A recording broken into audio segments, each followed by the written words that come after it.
I stood in my niece's wedding kitchen wearing a stiff black server's uniform, my hands trembling as I arranged champagne flutes on a silver tray. I was 47 years old, and this was my role at family events, the help. My mother had announced to everyone that I volunteered to assist the catering staff, her voice dripping with false sweetness. Nobody questioned it. Nobody ever did. Through the kitchen's swinging door, I could hear laughter and music from the ballroom where my family celebrated. My younger sister's daughter was getting married today, and I wasn't invited as a guest. I wasn't in any family photos. When I tried to step into the reception earlier, my father had physically blocked my path, his hand firm on my shoulder. "The kitchen needs you," he'd said, loud enough for others to hear. My throat burned with unshed tears, but I swallowed them down like I'd done my entire life. I'm Clara. Thank you for listening to my story. I'd love to know where you're watching from. Drop a comment below. If this story resonated with you, please subscribe, like, and hit the bell so you never miss the next one. Every share helps these stories reach someone who needs to hear them. Let's keep the conversation going. The head caterer handed me another tray loaded with hors d'oeuvres. "Table 12 needs these," she said briskly, barely glancing at me. I nodded and pushed through the door into the glittering ballroom. Crystal chandeliers sparkled overhead, casting rainbow prisms across the polished floor. Women in designer dresses laughed with champagne in hand while men in tailored suits gathered in clusters, discussing business and golf. I moved through them like a shadow, invisible in my black uniform. My parents stood near the head table, beaming as relatives congratulated them on the beautiful wedding. My mother wore a silk gown the color of roses. My father's suit was custom-tailored. They looked proud, successful, loving. I approached a nearby table to set down appetizers when I felt it, someone's eyes burning into me. I glanced up. The bride's father stood 15 feet away, frozen mid-conversation. His champagne glass hung forgotten in his hand, his mouth slightly open. He was staring directly at me with an expression I couldn't quite read. Shock, maybe, or disbelief. Our eyes locked for a long moment. Something flickered across his face, something that looked almost like recognition. My heart started pounding for reasons I didn't understand. He was a distinguished man in his early 60s, with silver hair and kind eyes that now held confusion and something else I couldn't name. He turned to his companion and murmured something, then started walking toward me. My instinct was to retreat back to the kitchen, but my feet wouldn't move. My parents noticed his approach. I saw my mother's spine stiffen, watched my father's smile become fixed and brittle. They rushed over, intercepting him with nervous laughter. "Mr. Whitmore," my mother exclaimed, her voice too bright, too loud. "Are you enjoying the reception? Isn't the venue absolutely stunning?" He barely glanced at her, his eyes still locked on me. "Who is this?" he asked quietly. There was weight in those 3 words, a demand for truth that made my parents visibly uncomfortable. My father laughed, the sound harsh and forced. "Oh, that's just our helper for the evening. Very reliable staff we hired." The lie hung in the air like smoke. Mr. Whitmore's jaw tightened almost imperceptibly. He took a step closer to me, studying my face with an intensity that made me want to disappear. "Why are you dressed like staff?" he asked me directly, his voice gentle but firm. My throat felt like sandpaper. Before I could form words, my mother cut in again.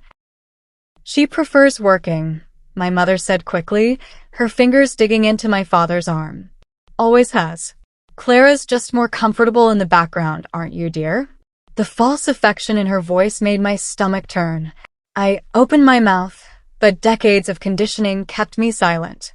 Mr. Whitmore's expression hardened. He ignored my parents completely now, his focus entirely on me. "Clara," he repeated slowly like he was testing the name on his tongue. "Clara." He went very still. The color drained from his face so quickly I thought he might faint. His champagne glass slipped from his fingers, shattering on the marble floor. The sound made nearby guests turn and stare. "My God," he whispered, his voice barely audible over the music. Denver. The community pool. Summer of 1985. My entire world tilted sideways. The tray in my hands began to shake violently. The memory crashed over me like a wave. I was 12 years old, standing at the edge of the public pool on a scorching July afternoon. My parents had sent me there to watch my younger siblings while they attended a garden party. I wasn't supposed to be in the water. I was there to supervise, not enjoy myself. That's when I'd seen her, a little girl with blonde pigtails thrashing under the surface near the deep end. Adults were scattered around, distracted by conversations and sunbathing. Without thinking, I jumped in fully clothed and pulled her out. She'd coughed up water and cried, clinging to me as lifeguards rushed over. Her terrified father had arrived moments later, thanking me over and over through his tears. But when I'd gotten home 3 hours late, soaking wet and exhausted, my parents had been furious. "You were supposed to serve dinner at 6? My mother had screamed that night, her face twisted with rage. "The guests were waiting. Do you have any idea how you embarrassed us?" I tried to explain about the drowning girl, but my father had cut me off. "Causing drama at a public pool? Drawing attention to yourself like that? You're grounded for a month." They'd locked me in my room without dinner. I remembered crying myself to sleep, confused about what I'd done wrong. Over the years, the memory had faded into the background noise of my childhood, just another time I disappointed them. I'd never known the girl's name, never knew what happened to her afterward. And now, 35 years later, her father stood before me at a wedding, remembering the same moment. The tray slipped from my hands. Glasses shattered across the marble floor. Mr. Whitmore stepped through the broken glass without seeming to notice, closing the distance between us. "You saved my daughter's life," he said, his voice thick with emotion. "You were just a child yourself. You dove into that water without hesitation." Guests were gathering now, drawn by the commotion. My parents stood frozen, their faces masks of controlled panic. My mother forced a brittle laugh. "Oh, there must be some mistake." "There's no mistake," Mr. Whitmore interrupted, his tone sharp now. He turned to face my parents directly. "I tried to find her afterward. I wanted to thank her properly, maybe help with college or something. But you told everyone she'd moved away after high school. You said she'd gone to live with relatives out of state." My father's face flushed red. "Clara's always been somewhat unstable, prone to making up stories." The word unstable hit me like a physical blow. I'd heard it my entire life, whispered behind closed doors, used to explain away my absence at family gatherings, deployed whenever I questioned my role in the household. It was their favorite weapon, the one that kept me compliant and silent. But Mr. Whitmore wasn't buying it. His eyes blazed with sudden anger. "Unstable people don't dive into deep water to save strangers," he said, his voice cutting through the murmurs of the crowd. "Unstable people don't risk their own lives for a child they've never met." He turned back to me, and his expression softened. "Is this where you've been all these years?" "Here." I couldn't speak. My throat had closed completely. But my eyes must have answered for me, because his face crumpled with understanding and what looked like grief. He glanced at my server's uniform, at my work-worn hands, at the subservient way I held myself. "Could we speak privately?" Mr. Whitmore asked gently, extending his hand toward me like I was something precious and breakable. My mother stepped forward, her smile venomous. "I really don't think that's necessary. I wasn't asking you," he said coldly, not even looking at her. His hand remained extended toward me, waiting. For the first time in my life, someone was offering me a choice. I looked at that outstretched hand, then at my parents' faces. My mother's fury barely concealed behind her society smile, my father's warning glare that promised consequences later. 47 years of obedience screamed at me to refuse, to apologize, to return to the kitchen where I belonged. But something else stirred inside me, something small and stubborn that I'd thought died long ago. I took his hand. His grip was warm and steady as he led me through the crowd of staring guests, past my white-faced parents, toward the quiet sanctuary of the venue's garden terrace. We sat on a stone bench surrounded by flowering jasmine. The music from the ballroom was muffled here, distant. Mr. Whitmore studied me in the moonlight, and for the first time in decades, someone really looked at me, not through me, not past me, but at me. "Are you all right?" he asked quietly. Those 3 words, spoken with genuine concern, nearly broke me. My eyes burned with tears I refused to shed. "I'm fine," I whispered automatically, the lie I'd told for 47 years. He shook his head slowly. "You're not fine. You're standing in a server's uniform at your own niece's wedding." He paused, choosing his words carefully. "What happened to you? After that day at the pool, what happened?" So I told him. Not everything that would take hours, but enough. I told him about living at home my entire life, about caring for my parents, cooking their meals, cleaning their house, managing their bills with my bookkeeping job. I told him about the endless chores that started when I was 6 years old, about being called the extra mouth to feed by my father, about my younger siblings getting college funds while I got more responsibilities, about being pulled out of school at 16 because my mother claimed she needed help at home. I'd gotten my GED later, studying secretly at the public library. I told him about the job I'd eventually found doing bookkeeping for small businesses, how I worked from home so I could still manage the household, how every penny I earned went toward their mortgage, their bills, their comfortable retirement. I told him about family events where I served food, washed dishes, and was never invited to sit at the table, about holidays spent in the kitchen while my siblings and their children celebrated without me. And I told him about tonight, how they'd announced I wasn't on the guest list because there wasn't room at the family table. Mr. Whitmore listened in absolute silence, his face growing darker with every sentence. When I finally stopped talking, my voice hoarse and shaking, he was quiet for a long moment. "How long?" he asked finally. "How long have they treated you this way?" "Always," I whispered. "For as long as I can remember." He stood abruptly, pacing the small terrace like a caged animal. "You've been enslaved by your own parents." The word enslaved shocked me. I'd never used such a harsh term for my life. I'd always told myself I was helping family, fulfilling my duty, being a good daughter. But hearing him say it out loud made something crack inside my chest. "I have to tell you something," he said, turning to face me. "That day at the pool changed my daughter's life. She's terrified of water to this day, but she's alive because of you. She's the bride in there." The revelation stunned me. The little girl I'd pulled from the water was getting married today, and I'd been serving hors d'oeuvres in the kitchen while she celebrated. The irony was almost too much to bear. "Does she know?" I asked. "Does she remember?" "She remembers a girl with dark braids who saved her. She's asked about you over the years.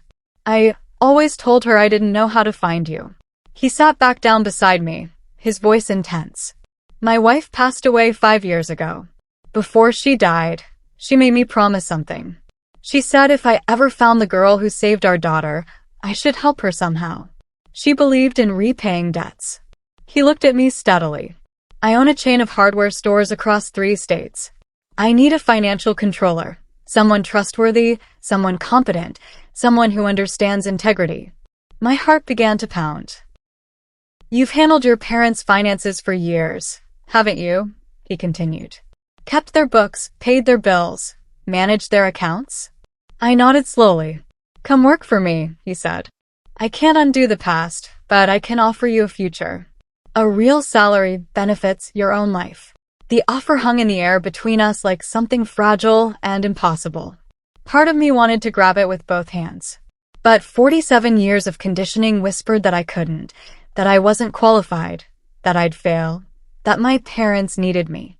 "I should get back to the kitchen," I heard myself say, standing on shaking legs. "They'll wonder where I've gone." Mr. Whitmore stood too, pulling a business card from his jacket pocket. "Think about it," he said, pressing the card into my palm. "Come see me Monday morning. Please." I took the card, feeling its weight like a promise or a threat. I returned to the reception as Mr. Whitmore walked to the microphone.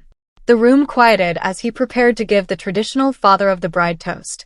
My parents watched from their table, their faces rigid with tension. I slipped back toward the kitchen, but something made me stop in the doorway. "I want to thank everyone for celebrating this beautiful day with us," Mr. Whitmore began, his voice carrying across the ballroom. "I especially want to thank the caterers for their excellent service." He paused, and his eyes found me across the room. "But there's someone else I need to thank publicly. Someone very special." My mother went pale. My father gripped his armrest. 35 years ago, A brave young girl saved my daughter's life, Mr. Whitmore continued. She risked herself without hesitation to pull a drowning child from a pool. Her name was Clara, and I've wondered about her for decades. The room was absolutely silent now. Every eye turned, searching for the person he was describing. I'm grateful to say that Clara is here tonight, Mr. Whitmore said, his voice carrying a subtle edge. It's a shame when heroes are treated like servants. The words landed like bombs. Gasps rippled through the crowd. Heads swiveled toward my parents, then toward me standing in my server's uniform. My mother's face flushed scarlet. My father stared at his plate, jaw clenched so tight I could see the muscles jumping.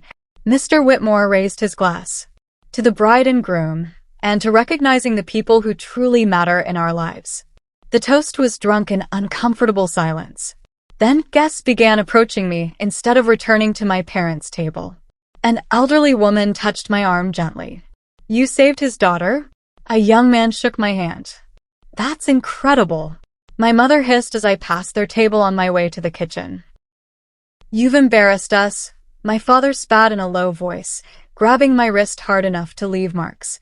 Everyone's staring. How could you let him make that spectacle? For 47 years, I would have apologized. I would have promised to fix it somehow, to make it right, to disappear back into the background where I belonged. But something had shifted on that terrace with Mr. Whitmore. Something had cracked open inside me that I couldn't seal shut again. I looked at my father's furious face, at my mother's barely contained rage, and for the first time in my life, I told them the truth. No, I said quietly, pulling my wrist free. You embarrassed yourselves. You did this. My mother's mouth fell open in shock. My father's face turned purple. But I turned and walked away before they could respond, my heart hammering against my ribs like it wanted to escape my chest. That night, lying in my small bedroom in my parents' house, the same bedroom I'd had since childhood, I couldn't sleep. My mind kept returning to a specific memory, one I'd buried for decades. I was 17, still living at home after being pulled from school. Mail came to the house one morning, and I'd grabbed it before my parents woke. There was a thick envelope addressed to me from the state university. I'd applied in secret months before, using library computers and forged permission forms. My hands had shaken as I opened it. The letter congratulated me on my acceptance and offered a full tuition scholarship for accounting. A full ride. A future. A way out. I'd stood in the kitchen, tears streaming down my face, hardly believing it was real. Then my mother had appeared in the doorway, snatched the letter from my hands, and read it with growing fury. You applied without asking us, she'd hissed. My father had come downstairs and read the letter himself. I'd waited for congratulations, for pride, for anything positive. Instead, he looked at me coldly and said, You're not going. But it's a full scholarship, I'd pleaded. It won't cost you anything. We need you here, my mother had interrupted. Who's going to manage the house? Who's going to take care of things? I'd begged. I'd cried. I'd promised I could do both somehow. But they'd been immovable. My father had actually laughed at my tears. You really think you're college material? You'd fail within a month. 2 days later, my mother had shown me a letter from the university saying my acceptance had been withdrawn due to declining the offer. I'd been devastated, believing I'd somehow missed a deadline. Now, lying in the darkness 30 years later, a horrible thought occurred to me. What if they'd written that letter themselves? What if I'd never actually declined? Monday morning, I stood outside Mr. Whitmore's office building, clutching his business card like a lifeline. My parents had spent Sunday trying to convince me not to come. You'll embarrass yourself, my mother had said. You have no real experience, my father had added. And who will take care of us while you're playing career woman? That question had crystallized everything for me. They'd never feared losing me. They'd feared losing their free labor, their bookkeeper, their cook, their maid, their scapegoat. They'd feared losing control. I walked into the building. Mr. Whitmore's receptionist smiled warmly and led me to his corner office. He stood when I entered, shaking my hand professionally. I'm glad you came, he said simply. I wasn't sure you would. For the next hour, we discussed the position. Financial controller. Overseeing accounts for 17 hardware stores. Managing a small team. A real salary, more than I'd ever earned in my life. Benefits. Vacation time. Respect. I started the following week. My parents were furious when I told them. "You're making a huge mistake," my mother had warned. "What about the mortgage? What about our bills? You'll have to manage them yourselves," I'd said quietly, packing my few belongings into 2 cardboard boxes. "I'm moving out." My father had actually laughed at that. "Where? You can't afford rent." But Mr. Whitmore had helped me find a small studio apartment near the office. It wasn't much, just 1 room with a tiny bathroom and kitchenette, but it was mine. The first space I'd ever had that was truly mine. My parents told relatives I'd run off and abandoned them in their old age. Some family members called to lecture me about duty and obligation. But I'd disconnected my old phone number and gotten a new one. Started fresh. At work, I discovered something shocking. I was good at this. Really good. Within my first month, I'd uncovered accounting inconsistencies that nobody else had caught. Nothing criminal, just sloppy bookkeeping, inefficient processes, money being wasted through poor organization. I created new systems, streamlined operations, saved the company significant amounts. Mr. Whitmore called me into his office one afternoon, his expression serious. I'd braced myself for criticism, for being told I'd overstepped. Instead, he'd said, "You've been severely underestimated your entire life, haven't you?" I'd almost cried right there at my desk. 6 months passed. My parents' calls became increasingly desperate. Without my income quietly covering their expenses, bills had piled up. They'd taken out loans they couldn't repay. Their oversized house, the one I'd helped pay for, was heading toward foreclosure. They showed up at my apartment one Saturday morning, looking smaller somehow, diminished. My mother's hair had gone entirely gray. My father had lost weight, his expensive suit hanging loose on his frame. "We need your help," my mother said without preamble. "We're losing everything." I invited them in, made coffee, and listened to their financial situation. It was bad, but not unsalvageable. They needed to downsize, create a budget, live within their actual means instead of the inflated lifestyle they'd maintained. "Will you come home?" my father asked finally, the question they'd been building toward. "Will you help us fix this?" I looked at them sitting on my small second-hand couch in my tiny apartment. These people had stolen my childhood, my education, my entire adult life. They'd kept me as unpaid labor for 47 years. Part of me wanted to refuse, to let them face the consequences alone, to finally get my revenge. But I wasn't them. I couldn't be them. "I'll help you meet with a financial advisor," I said carefully. "I'll help you create a sustainable budget and find a smaller place you can actually afford. But I'm not coming home. I'm not fixing this for you. I'm helping you learn to fix it yourselves." 2 years later, I sat in the front row of a university auditorium wearing a cap and gown. At 49 years old, I was finally finishing the accounting degree that had been stolen from me 3 decades before. I'd taken night classes while working full-time, studying until midnight, pushing through exhaustion and self-doubt.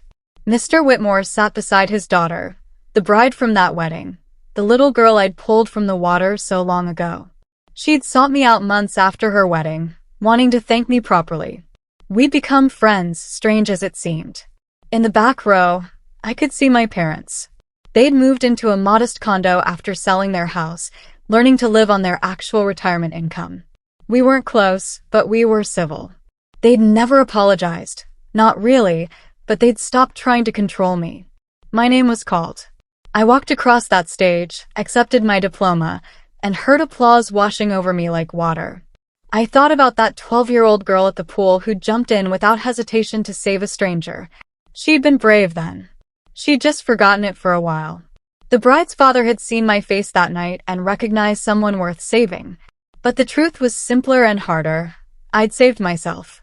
They'd raised me as their servant, used me and diminished me and tried to convince me I was nothing. But I'd always been something.